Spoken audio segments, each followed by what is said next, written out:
alguna vez cuando me dicen, oye, usted siempre habla bien de Fidel. Digo, bueno, yo hablo de Fidel, que yo conocí, que yo he querido siempre en el colegio, porque inclusive, tengo que decir, porque es una verdad, que a mí una vez me salvó la vida. Y esas cosas no se pueden olvidar nunca.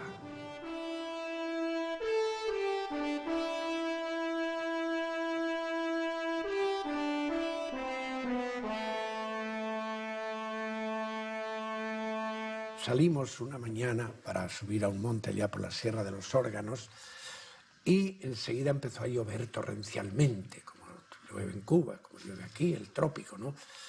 Y entonces, como eran las montañas, pues claro, el agua empezó a caer para el río. El río se llama el río Taco Taco, que tiene muchas curvas porque está en la montaña. Y entonces ya era casi al anochecer cuando llegábamos al campamento, que lo teníamos al otro lado del río. Y entonces yo le digo, Fidel, adelántate a ver cómo está el río. Y él se adelantó y vino y dice, padre, 100 metros antes de llegar al río ya me da por el cuello el agua. Y dije, pues hay que pasarlo, porque tenemos que pasar el río, porque aquí llevamos nosotros 40 muchachos que no son tan fuertes como tú y como yo, que no pueden aguantar pasar una noche bajo el agua sin haber comido. Hay que pasar el río de todos modos. ¿Cómo lo hacemos? Bueno, pues mira, vamos a hacerlo así, mira. Y entonces yo tenía allí una soga muy buena. Yo había hecho un poquito de scout en Inglaterra, scouting y esas cosas, sabía un poquito de esas cosas. Entonces, pues, le digo, mira, Fidel, tú eso tienes que empezar tú, ¿eh? Aquí tú eres el jefe y hay que dar el ejemplo. El ejemplo lo da el jefe, de modo que el líder. Tú muerdes esta soga con los dientes. No la agarres con la mano, que te puedes matar o ahorcar, porque el río era un torrente que arrastraba piedras. Después nos enteramos que aquella tarde había muerto allí un guajiro con su caballo. Al intentar pasar el río con el caballo, le cogió la corriente, cayó el caballo, se enredó en el caballo y se ahogaron caballo y campesino. De modo que yo le digo, mira, tú muerde la soga con los dientes y no la sueltes. Y aquí está la voluntad de Fidel, no soltarla.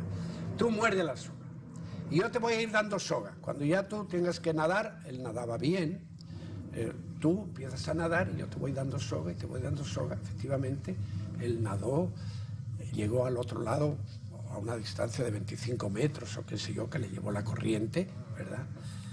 Pero llegó al otro lado con la soga mordida y entonces ya pues me dijo, ahora tú amarra la soga ahí a un árbol, yo la agarro al otro árbol y todos agarrados a la soga pasamos el río sin ningún problema. Pero yo, tonto de mí, quise salvar la soga y naturalmente yo me reservé ser el último, porque tenían que pasar todos primero, había que estar seguro que todos los muchachos habían pasado, será una responsabilidad mía con esos muchachos. Entonces yo me quedé el último y cogí la soga con la mano, ¿verdad?, para ir pasando. Claro, cuando llegué a la mitad, pues la corriente me cogió y me arrastró y me llevó. Y cuando Fidel vio que yo iba llevado por la corriente, se tiró a salvarme. Y nos abrazamos los dos allí, fuimos llevados por la corriente, qué sé yo cuántos metros. Y cuando llegamos al final, Fidel, emocionado, me abraza y me dice, padre, esto ha sido un milagro. Vamos a rezar 3 Ave Marías a la Virgen. Y abrazados rezamos 3 Ave Marías a la Virgen en el río Taco Taco. Fidel era muy popular, sobre todo porque era muy buen deportista. Uno de los años que Fidel estaba en Belén, los curas lo invitaron de clase en clase a exhortar a los estudiantes a vender papeletas para mandar más dinero para China. Y me cuentan que en una de las clases, cuando echó su discurso, alguien se paró y le dijo, ¿por qué no cogemos ese dinero y en vez de mandarlo para China, que a lo mejor no quieren ni ser católicos, no se lo damos al Negro Julio? El Negro Julio era una institución en Belén que todos los estudiantes queríamos mucho y que estuvo en tiempos de Fidel y estuvo en tiempos míos. ¿Y por qué no le damos ese dinero al Negro Julio para que viva mejor? Y Fidel, me cuentan que inmediatamente se dio cuenta que realmente eso quizás tenía más sentido y ahí mismo empezó a decir, tienes toda la razón y yo creo que es mejor tratar mejor al Negro Julio que mandar el dinero para China. Y me cuentan que el cura tuvo que jalarlo de la tribuna y bajarlo porque si no iba a echar a perder la campaña.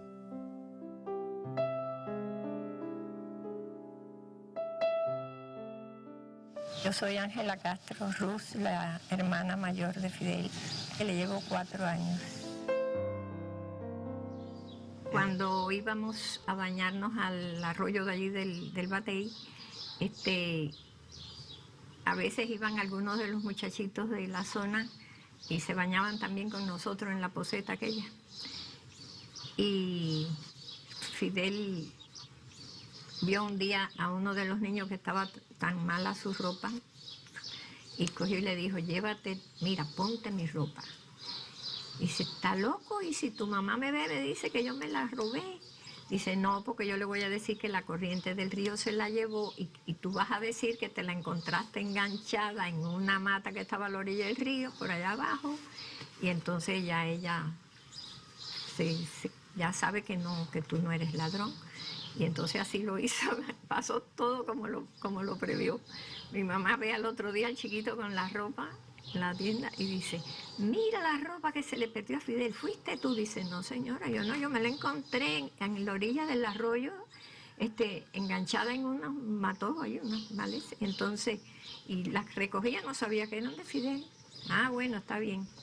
Pero ella era la primera que cuando veía a alguien así mal, le regalaba. ¿Y qué edad tenía Fidel en aquel tiempo? En aquel tiempo debe haber tenido 6 años y pico. ¿Usted conoció a Benito Castellano? Habilito, sí, como no, sí, él a la par que nosotros, allí en Virán, porque nosotros vivíamos a 10 kilómetros del central y ellos vivían en el central, tenían su farmacia allí y era la única farmacia, además siempre se iba al lugar. Además de ellos mantener relaciones de amistad con la casa. Como mi padre era el farmacéutico, pues entonces alquilaba un automóvil y dice, vamos a hacerle la visita a don Castro, a don Ángel.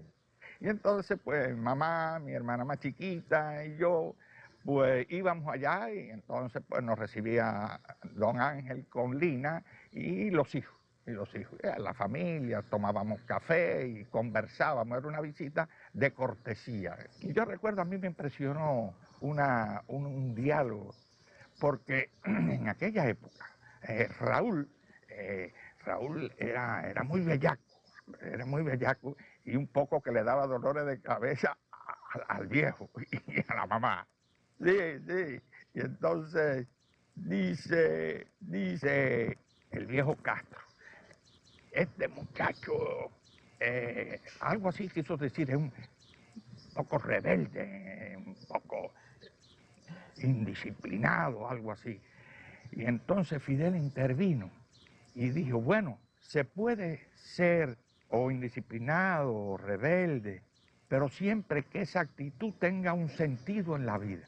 Y a mí me impresioné mucho porque él aprovechó para sentar una pauta. Yo conocí por primera vez a Fidel Castro en 1952, en la Universidad de La Habana.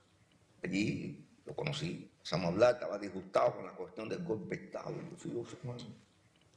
golpe de Estado del 10 de marzo? Sí, del 10 de marzo. Tenía un libro aquí en el brazo, un libro, no recuerdo todavía, un libro de portada azul con un Lenin a relieve, una cabecita de Lenin a relieve. Sí, me llamó la atención y dije, bueno, pues aquí todo el mundo le echa a los comunistas, como este hombre anda con ese libro. Y... Vaya, desafía hasta eso. Para mí ya era, si no comunista, por lo menos tenía bastante inclinación.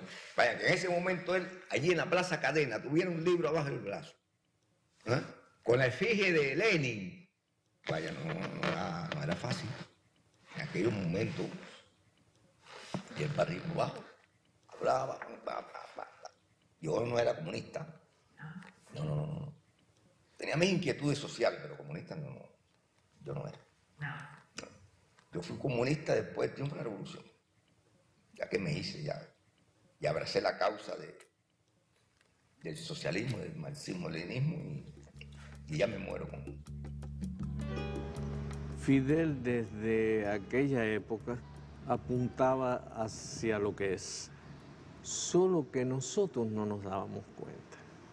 Es decir, nosotros sentimos que había algo excepcional en aquel muchacho, Pero nosotros no pudimos prever la dimensión de Fidel, desde luego.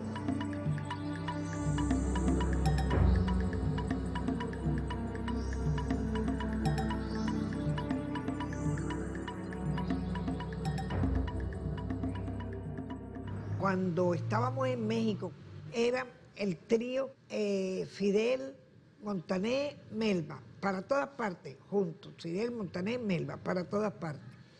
Nosotros dos nos íbamos a Cuernavaca, en luna de miel. Que con el pretexto que él le quedaba todavía con un interrogatorio que hacerle a ella, que sería bueno que él se incorporara también a la supuesta luna de miel.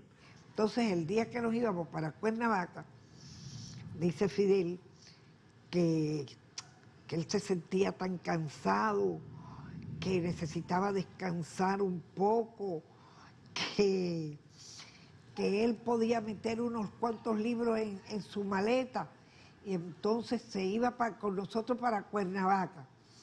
Y a Chucho le dio el arrebato. Entonces, no puede ser, no, vamos a hacer una cosa, te vas tú y Melba y yo nos quedamos acá. Chucho se arrebata. No, Montaner, no te pongas así. Ay, Montaner, mira, qué cosa más grande. Parece que yo te he ofendido. No, tú no me has ofendido, pero tú te vas y tú descansas allá y Melba y yo nos quedamos acá. No, de ninguna manera, yo me quedo. Yo me negué rotundamente. Es la primera orden que incumplí. Le he incumplido a él, esa es la única y primera y única orden.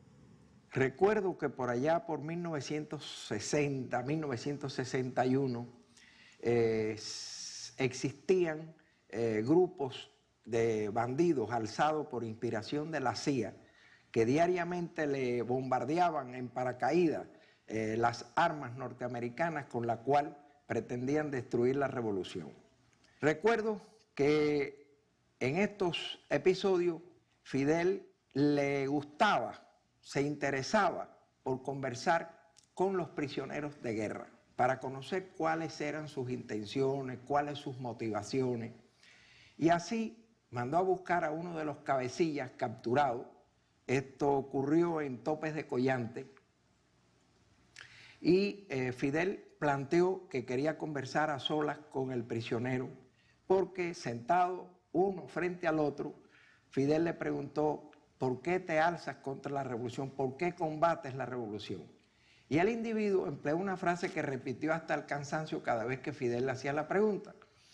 Y este cabecilla contrarrevolucionario... ¿Y qué decía? Le decía que él se había alzado porque estaba por la democracia representativa, por el Parlamento.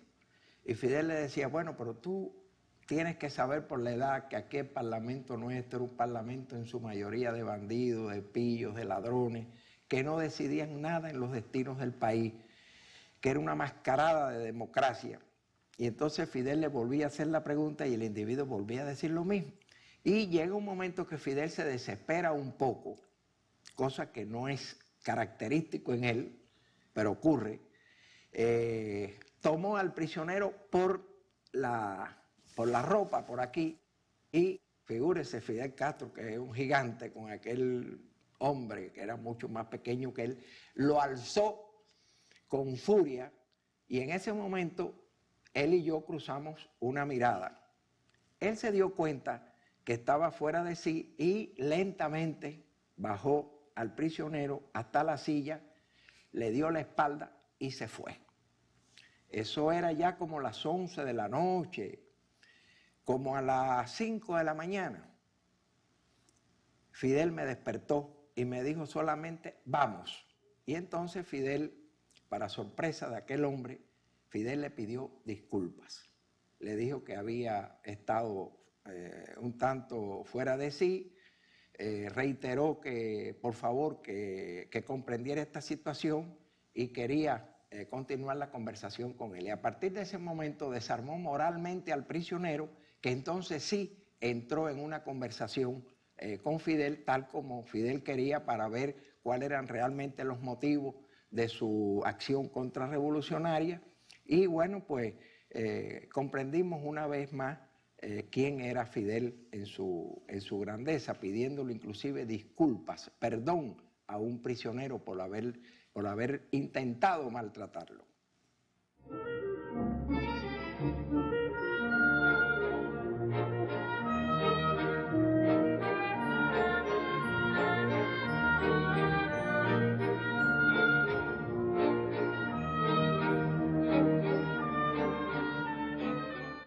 Nosotros habíamos hecho una temporada muy dura y habíamos llegado de una gira muy larga, muy dura. Y él vino a hablar con nosotros y dice, ustedes necesitan descanso. Nosotros tenemos un lugar que vamos a abrir. ¿Qué ustedes piensan? ¿Pueden ir a ese lugar? Digo, bueno, ¿cómo no? A Guamá. Y nos dio entonces unos días de descanso en Guamá a toda la compañía. Fue precioso, unos días preciosos. Nosotros pasamos una cosa de lo más graciosa. Porque él decía a la gente, todo el mundo muy parado, ¿no? Con respeto a él, alrededor de la piscina y todo, y él decía, pero báñense, pero ustedes no se van a tirar, pero hagan esto, pero él con un entusiasmo tremendo, y él tenía el revólver puesto así, estaba todo con su uniforme, y vamos, y los compañeros que lo cuidaban a él, porque se podía resbalar, y vamos, y él, vamos, a la piscina, a que no se tira. Entonces, él desesperado, pero nadie se atreve a tirarme, nadie se atreve a tirarme. Entonces uno de los muchachos nos miraron, me miraron, y yo dije... Y entonces parece que él vio mi gesto de mi cabeza, ¿no? Tírenlo. Entonces él hizo así, se empezó a quitar todo eso, se quitó el saco. Dice, no se atreven, no se atreven. Fue un grupo mucho y yo le digo, y para el agua fue. Y fue tan divertido, parecían niños todos. Parecían niños, la diversión más pura que he visto yo. He maintains his child's mind, and that is very wonderful. Not many people can hang on to the child's curiosity, and he does. And I've seen it. I mean, when he reunited with Angela, when we all went to see him, and they were embracing, and he thought nobody was looking, he was examining her dreadlocks.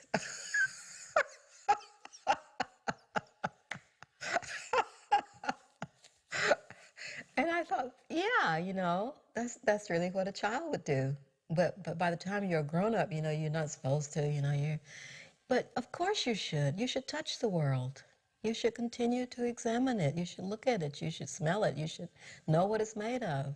You know, it's all wonderful.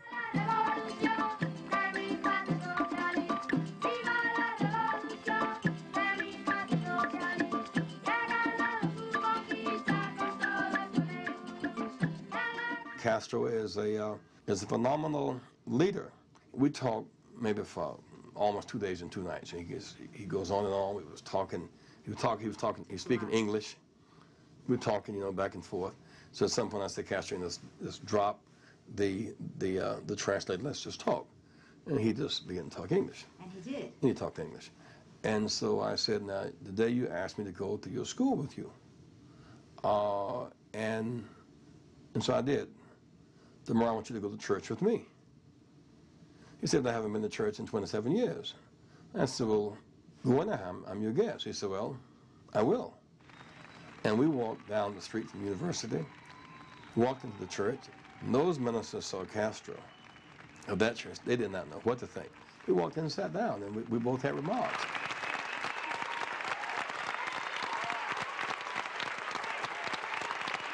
And after that, he appointed a secretary, a liaison between the church and its government.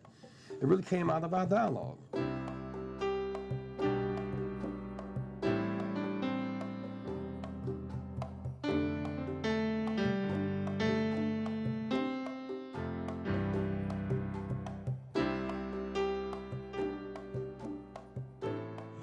And I broke a record that people said would never be broken. You know, people didn't want me to break the record, and they was against me simply because of the color of my skin, you know, and things like that. He knew all about that.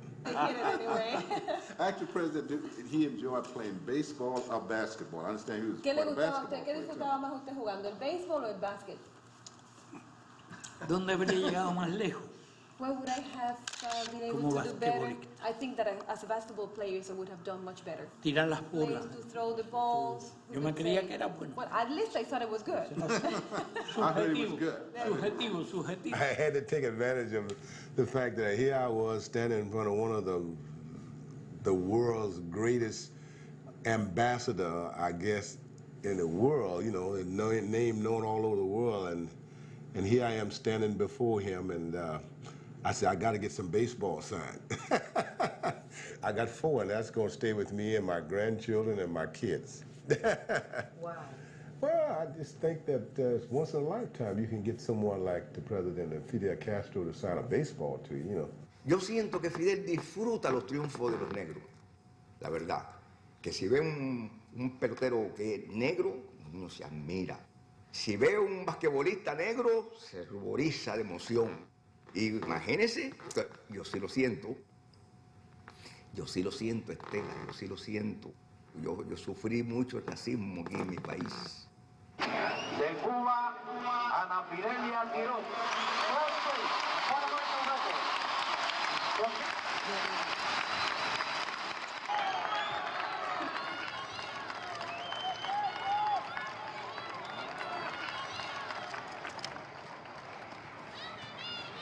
Y yo en especial le debo mucho a él porque, bueno, cuando mi accidente, él fue la primera persona que estuvo allí al lado de mi cama para darme el primer aliento de vivir. Y por eso le debo mucho. ¿Te acuerdas de eso? Yo sí me acuerdo de eso.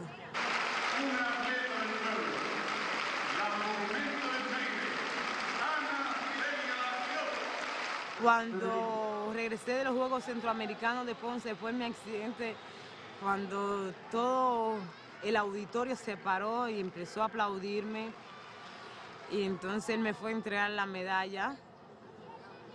Y sí lo tengo grabado en un video cuando él se le ve el rostro como que quiere llorar así, y se le ve el gesto que hace, pero bueno, él es una gente fuerte y se contuvo.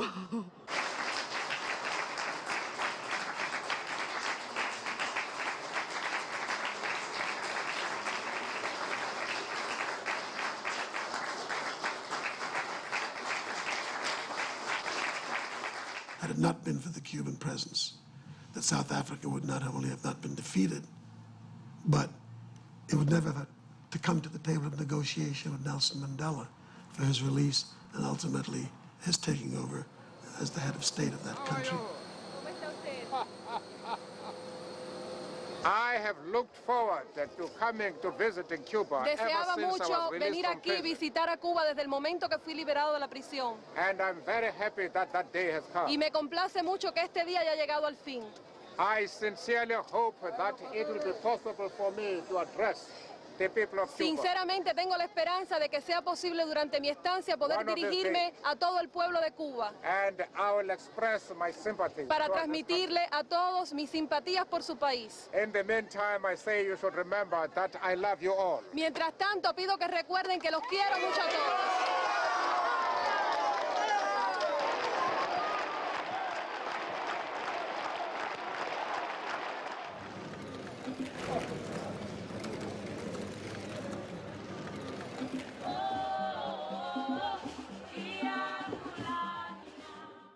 Fidel es un hombre que le es difícil estar solo. Si está solo, busca a alguien para hablar con él.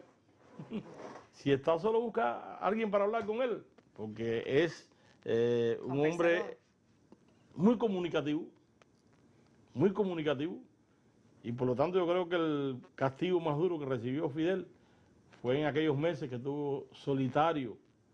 Lo pusieron solitario en el presidio Modelo, el presidio Isla de Pino. Fue lo más duro castigo que se podía inventar para Fidel, porque Fidel constantemente necesita comunicarse, hablar, comentar sus ideas, sus proyectos. Y cuando Raúl me cuenta que cuando le llevaron a Raúl para allí, para la misma celda, pues entonces ya hablaba constantemente con Raúl, y a veces a medianoche lo despertaba para decirle, tengo un proyecto, para cuando triunfemos, ¿no? Para cuando la revolución triunfe, y le empezaba a hablar de un proyecto. Raúl le decía, déjame dormir, me lo puedes decir mañana perfectamente, y no a medianoche. Entre Raúl y Fidel, de admiración por Raúl, por su hermano, de respeto, de cariño y de lucha, de verdad, desde Moncada. Siempre lo he visto, ¿verdad? Él a buscar a su hermano. Fidel tiene mucho cariño a Raúl, mucho afecto, igualmente me parece que corresponde. Lo va a ver Donde quiera que esté su hermano, él desaparece allí, la verdad. Son dos seres que se completan y que casi sin hablar se distribuyen las tareas. Son dos hermanos, pero no por la sangre. Son dos hermanos porque la revolución los une de un modo indisoluble. Bueno, hace unos días tuvimos una reunión de camaradas, de amigos. Se habló de la amistad, del cariño, de la hermandad, de la admiración de Fidel por Raúl. Y entonces Fidel continúa hablando del cariño inmenso que siente por Raúl y llega a un clímax de emoción que el propio Fidel se pone de pie. Raúl se cuadra delante de Fidel y le dice: comandante en jefe, ordene. Y entonces Fidel y él se dan un abrazo, pegan las dos caras, las dos cabezas, y quedan con los ojos cerrados durante lo que me pareció a mí un año de aquellos minutos o segundos que estuvieron juntos los dos hermanos. De manera que fue una noche, una conversación realmente. Yo nunca había participado en tantos años de una reunión donde hubiera una carga emocional tan grande.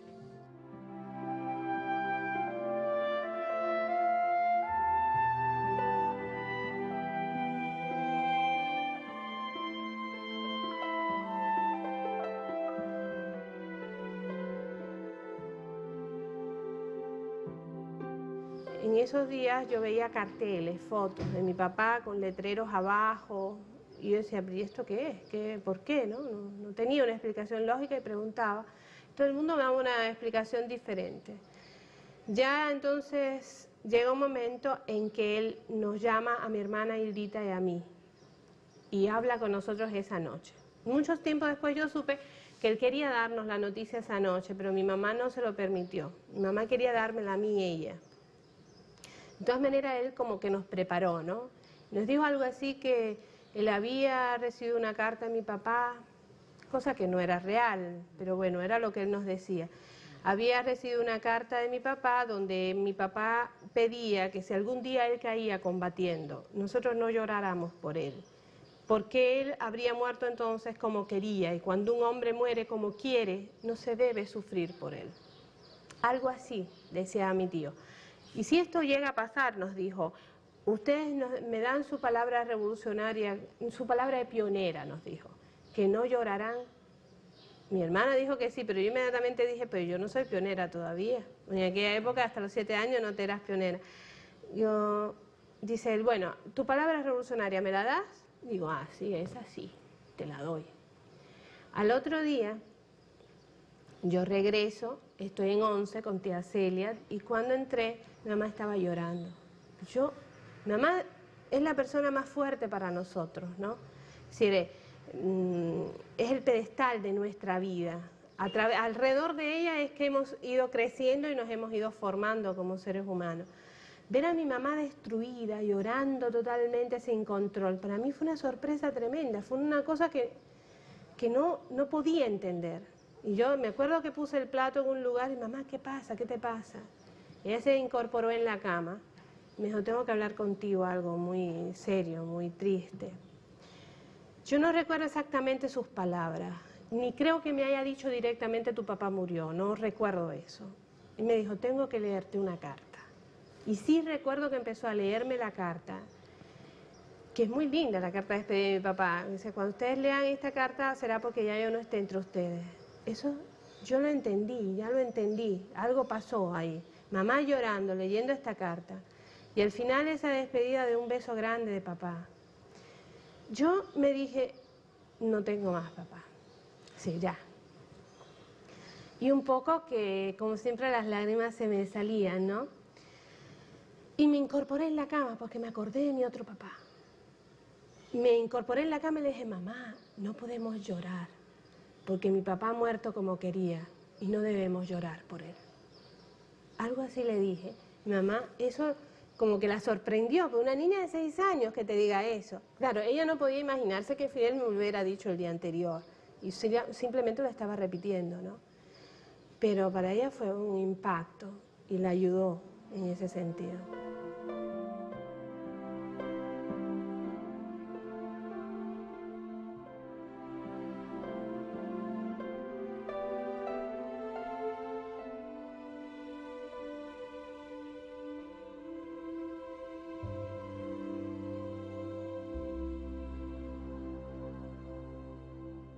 Something happened that has remained with me for all of these years. It's helped me in the role that I play. There was the vast celebration in the Plaza de la Revolución, and Fidel was to speak, and then I was going to speak as well. Now, first of all, I was totally terrified of speaking to a crowd of 200,000 people, or 300,000 people, however many there were.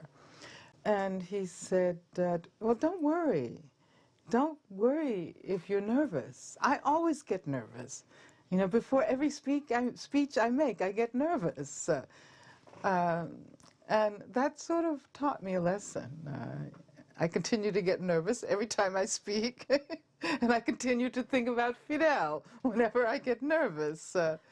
And, you know, of course, I remembered the slogan that emerged out of a speech that he gave: turn adversity into triumph, turn a defeat into a victory. Cuando él camina hacia el podio, él lo hace en una forma muy de él, muy sui generis, que conlleva timidez. La forma que él planta, porque yo sí, cuando estoy mirando a Fidel, yo lo estudio de arriba abajo y de abajo arriba. Cuando él planta los pies, él lo hace en una forma muy suave, de mucha educación, muy refinado, porque él es muy refinado, pero también expresivo de timidez. Obsérvalo, a partir de ahora obsérvalo.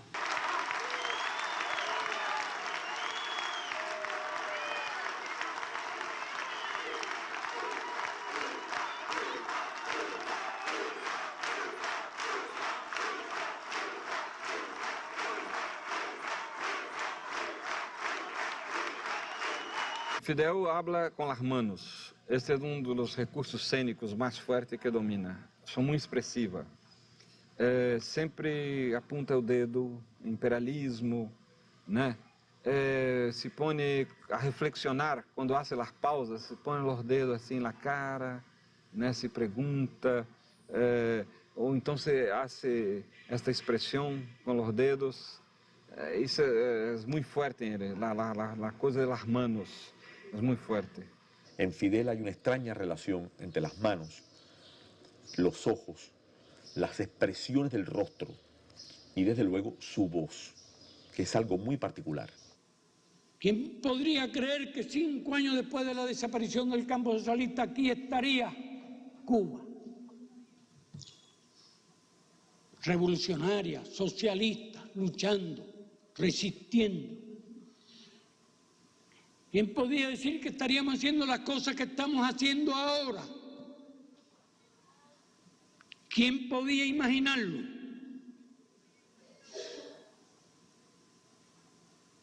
Y ya el mundo lo empieza a reconocer.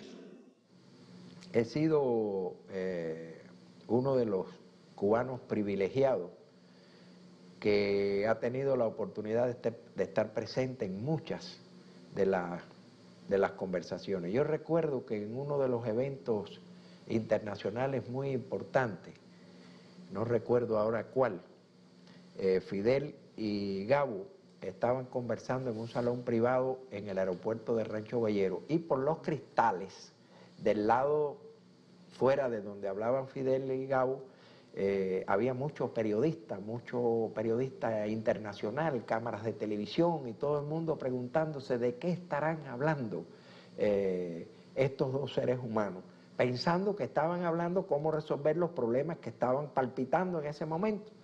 Y sin embargo, yo que estaba presente, puedo decirte que lo que estaban conversando era las distintas maneras que Fidel sabía cocinar la langosta. Fidel es muy buen cocinero y tiene una complicidad con Mercedes de cocina. Si yo te digo una cosa, nos van a acusar de violar las leyes cubanas, pero Mercedes siempre trae cosas de comida de contrabando para preparar acá, sobre todo bacalao. Y algunas veces él ha cocinado para mí, otras veces yo he cocinado para él. Sobre todo intercambiando algunas recetas de camarones. Y tenemos algunas competencias en la cocina, porque él hace los camarones de una manera y yo hago de otras. Entonces nos ponemos ahí a discutir cuál de los dos son mejores. La primera vez que yo vi a cocinar a Fidel fue en presidio, haciendo unos espaguetes para todos nosotros allí. Qué bueno. Sí. Qué bueno.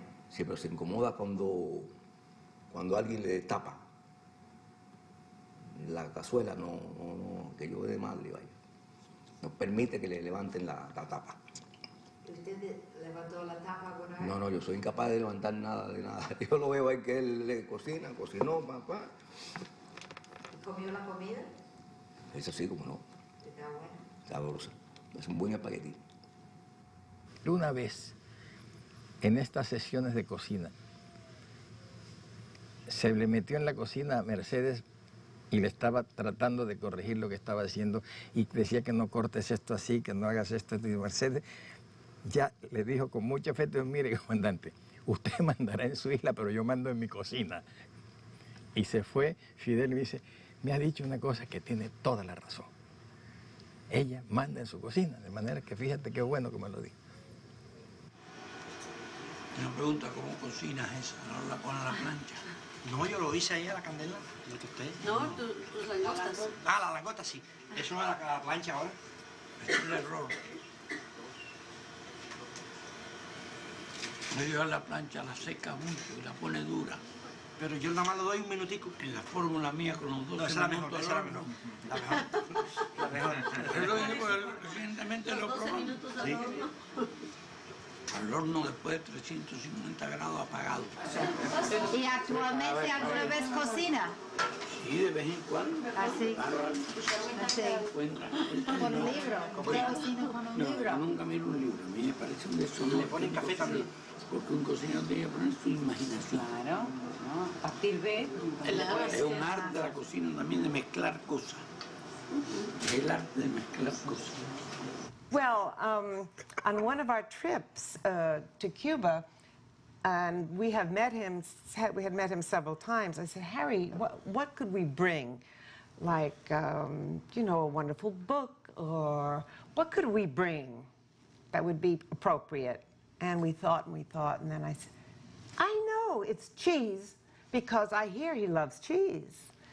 On the issue of the cheese, I'll never forget, this keg of cheese sat refrigerated. And when it came time to deliver to him, it was brought in on a platter, uncut. And Julie suggested to Fidel that he taste a piece of the cheese that we had brought. And it's not a bad idea. And he got a knife. And as he got a knife, 3 of his security men leaned in very closely.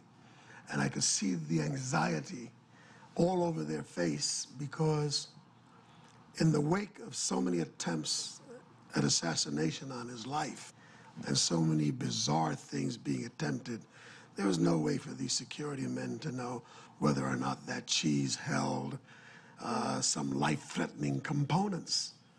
And I think Fidel sensed their anxiety. And what he did was he nevertheless went ahead, cut a piece. I saw him look at the cheese for a moment, and he took it back and he cut a much smaller piece in which he just took the slightest little taste, and he tasted it. Then took a bigger bite. And he loved the cheese. But I'll never forget the moment, because anything, such an innocent thing as presenting this gift, and that we all of a sudden were awakened to another reality, to another history, to another thing that was going on. Because when you see Fidel Castro move about in Cuba, one would never have suspected at all that there had been this enormous plan afoot, encouraged by so many administrations, American administrations, to eliminate this life.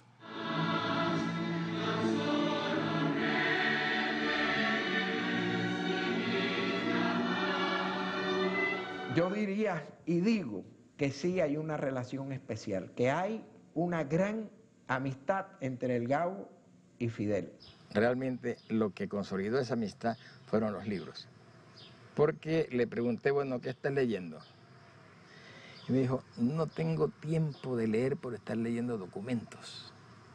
Y dije, pero eso es horrible, es esterilizante y es estresante. Yo te voy a traer libros para descansar. Y empecé a traerle bestsellers. Él no traía bestsellers porque todo el mundo piensa que como es Fidel Castro dan libros sumamente importantes, que generalmente son sumamente aburridos. Entonces recuerdo que el primero que le traje fue el Drácula de Stoker, el original. Estaba en unas maniobras militares, no era en Pinar del Río, no recuerdo dónde. Estuvo trabajando todo el día. Le di el libro como a las 11 de la noche. Y al día siguiente llegó a las maniobras sin dormir un minuto. Me dijo, no me ha dejado dormir el maldito libro que me trajiste. I brought my books because some of them are in Spanish. And I pushed them across the table, and he said, oh, just what I've always wanted, The Color Purple in Spanish. And then he took The Temple of My Familiar, which is my favorite, and he immediately started to read it. And we were all sitting around the table, and he said, oh, I'm so glad to have novels because I'm so sick of reading government reports. And I was really so charmed because, it was a moment. The people that I have taken to Cuba, that is, I've helped make their trip possible, have been largely connected with academic and cultural worlds. I've taken a lot of famous people. I remember being very excited to go on a plane with Gregory Peck. I've taken Sidney Pollack and Treat Williams and Robert De Niro and Chris Walken and Jack Lemmon and his family. And there have been a lot over the years. And when they've met Fidel Castro, first of all, I think he has been as interested and excited to meet them as they have been to meet him. I remember the night, for example, that Danny Glover met Fidel Castro here in New York at a reception. And Danny Glover was so excited about meeting Fidel Castro. And I said to him, I'm sure Fidel Castro was just as excited to meet you. I mean, to Fidel Castro, you are a major movie star, a major actor. And I think that Fidel likes very much meeting these people. He's a big star. Whether he's a villain or not, he's still a star. I mean, he's been around for longer than anybody else. Everybody who was a major power broker at that time is deposed or dead. The newspapers send one particular vision of the man, and you can see what type of person he is once you get to know him. Castro has certainly changed Cuban history forever, and I don't think anyone else could have achieved that. Castro, whether you love him or hate him, Castro is the greatest Cuban in history, with the possible exception of Jose Marti. The two of them tower over everyone else. Fidel Castro es un hombre de excepción. Es un ser humano extraño, de esos que pasan de cuando en cuando por la tierra. Es un hombre que jamás en esta vida va a encontrar su plenitud, porque Fidel cree que es posible el cielo en la tierra.